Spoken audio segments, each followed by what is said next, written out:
Assalamualaikum warahmatullahi wabarakatuh. Anak-anakku yang saya banggakan, kelas 11 SMA Mari Pandaan. Puji syukur kehadirat Allah Subhanahu wa taala. Alhamdulillah. Semoga saya bisa merekam dengan sampai selesai untuk pelajaran selanjutnya ini.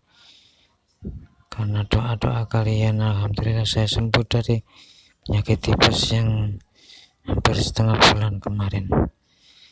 Nah, ini melanjutkan materi saya yang ketiga, yaitu SKI. Ternyata SKI ketika saya buka pelajarannya menyambung dari pelajaran akidah kemarin, yaitu percaya kepada kitab-kitab Allah. Ya, hanya saja di SKI kebagian tentang hikmah-hikmahnya, faedah-faedahnya. Bagaimana faedah atau hikmah kita percaya pada 4 kitab Allah yang saya sudah jelaskan sebelumnya.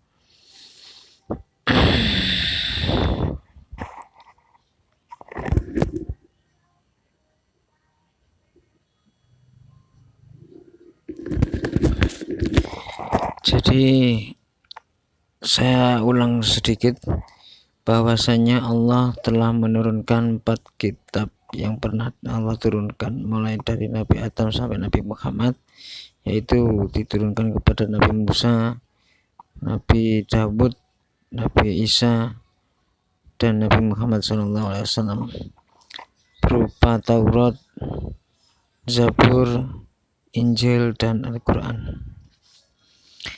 Nah, kitab yang kita jalankan sekarang sebagai umat Islam, meskipun kita yakin 4-4-nya, tapi kita hanya menjalankan kitab Al-Quran, karena dengan 1 kitab itu sudah mencukupi, sudah termasuk kita menjalankan 4 kitab sebelumnya. Karena Allah sudah menyempurnakan edisi sempurnanya di dalam Al-Quran. Nah, hikmahnya ini saya tulis. 1. Hikmah kita percaya pada kitab-kitab Allah. 1. Memperkuat rasa iman dan takwa kita kepada Allah Ta'ala yang telah menurunkan kitab-kitab kepada para rasulnya.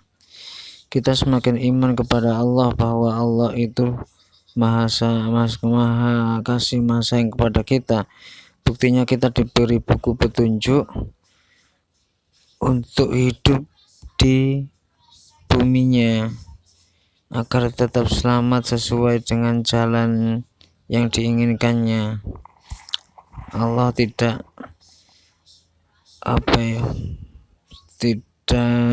melepaskan kita berjalan sendiri, tetapi diberi petunjuk. Nomor 2, membuat kehidupan manusia menjadi bertata dan teratur karena adanya hukum yang bersumber dari kitab suci. Hikmahnya adalah membuat hidup manusia itu sesuai dengan aturan Allah. 3, sebagai pedoman hidup manusia, sehingga kita dipandu untuk senantiasa berada di jalan yang lurus. Hampir sama. Nomor 4, semakin termotivasi untuk menjalankan perintah-perintah Allah, karena di sana ada janji-janji Allah berupa surga, bidadari, ketenangan, dan lain-lain. Jadi di dalam kitab itu bukan hanya perintah-perintah, tetapi Allah memberi basyira wa nadhira, kabar baik. Kabar baiknya adalah kita nanti diberi balasan surganya jika kita sesuai dengan aturan yang diperintahkan. Kemudian begitu juga semakin bersemangat untuk menjauhi larangan-larangan Allah, karena di sana ada ancaman-ancaman berupa neraka, azab, kesedihan, dan lain-lain. Jadi dalam Al-Quran itu selain ada kewajiban, juga ada larangan-larangan. Selain ada janji Allah berupa reward surga, tapi juga ada ancaman-ancaman jika kita melanggar yaitu neraka, siksa dan sebagainya. Nomor 6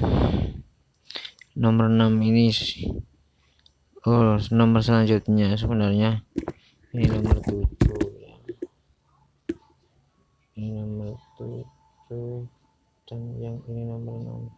Saya edit sebentar. Mengetahui hal-hal yang diperintahkan oleh Allah di dalam kitabnya sehingga kita menjalankan atas dasar ilmu.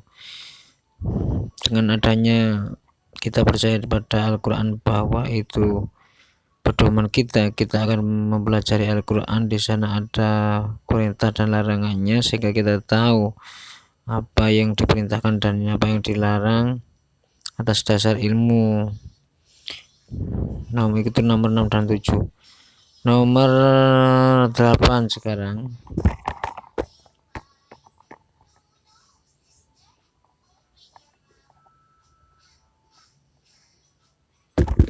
Memperkuat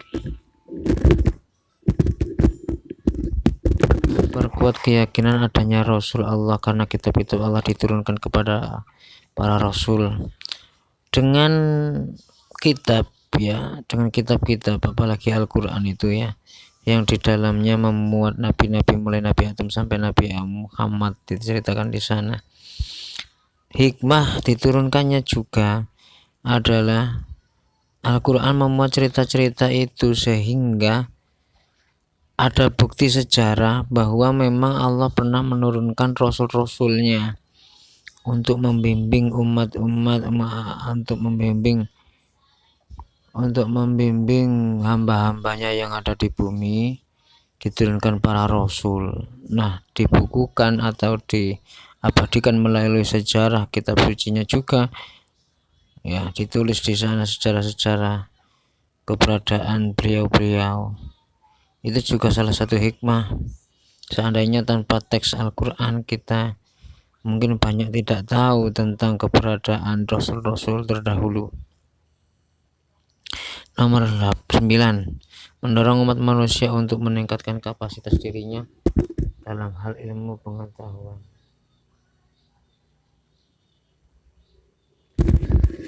Mendorong umat manusia untuk meningkatkan kapasitas dirinya dalam hal ilmu pengetahuan dan juga teknologi. Banyak ilmuwan ya yang justru mereka termotivasi untuk menggali ilmu pengetahuan yang ada itu karena ada kitab suci. Karena keimanan yang didapatkan dari kitab suci, akhirnya menggali kebenaran kitab suci dengan modal ilmu pengetahuan yang ada. Akhirnya ditemukannya temuan-temuan yang mendorong berkembangnya ilmu pengetahuan dan teknologi. Apalagi banyak juga ayat-ayat motivasi untuk manusia agar terus memperbanyak ilmu pengetahuan dan teknologi. Salah satunya yarfa'illahil ladzina amanu wa utul ilma darajat. Allah akan mengangkat derajat orang-orang yang mencari ilmu dan iman. 10 dan masih banyak faedah-faedah yang tidak bisa kita dapatkan dari iman kepada kitab-kitab Allah Ta'ala. Silahkan nanti dicari sendiri ya. Jadi minimal 10 inilah ya faedah-faedah yang saya dapatkan dari iman kepada Allah iman kepada kitab-kitab Allah Subhanahu wa Ta'ala.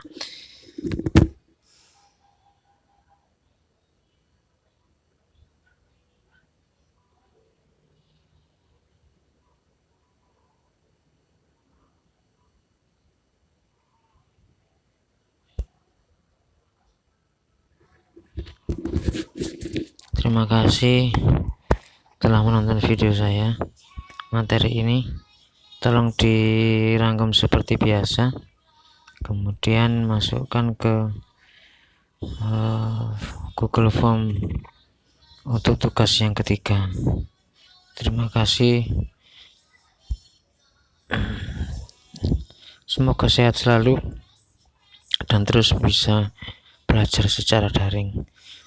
Dari saya, Assalamualaikum warahmatullahi wabarakatuh.